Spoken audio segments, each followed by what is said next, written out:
क्या आपने कभी सोचा कि देश की ज्यादातर दौलत आखिर जाती कहां है? आज जो आंकड़े सामने आए हैं वो सिर्फ चौंकाने वाले नहीं हैं, बल्कि सोचने पर मजबूर करने वाले।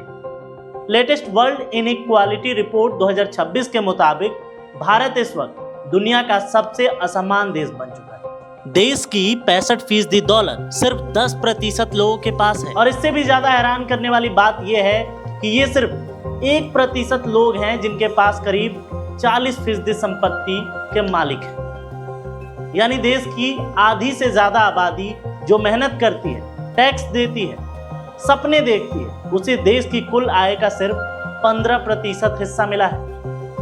वर्ल्ड इनइक्वालिटी लैब की रिपोर्ट बताती है कि टॉप 10% अमीर लोग देश की 58% कमाई पर कब्जा जमाए हुए हैं। वहीं नीचे के 50% लोगों के हिस्से में बहुत ही सीमित आय आती है।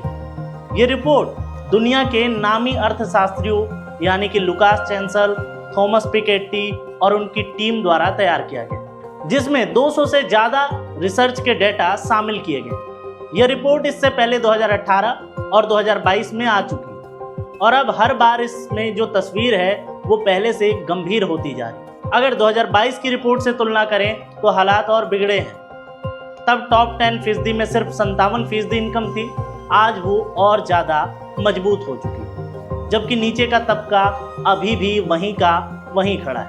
आंकड़े ये भी बताते हैं कि भारत में औसत सालाना इनकम करीब 6,200 यूरो है और औसत संपत्ति लगभग 28,000 यूरो। लेकिन ये सिर्फ औसत है।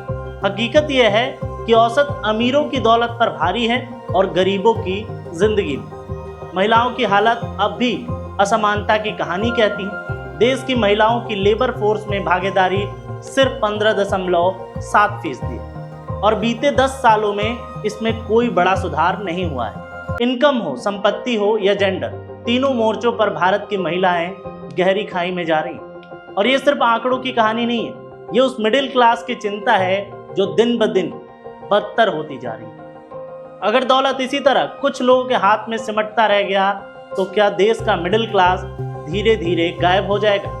ये रिपोर्ट एक चेतावनी है कि अगर असमानता को अब भी नहीं रोका गया तो इसका असर अर्थव्यवस्था पर ही नहीं बल्कि देश और पूरे समाज पर गहरा पड़ेगा।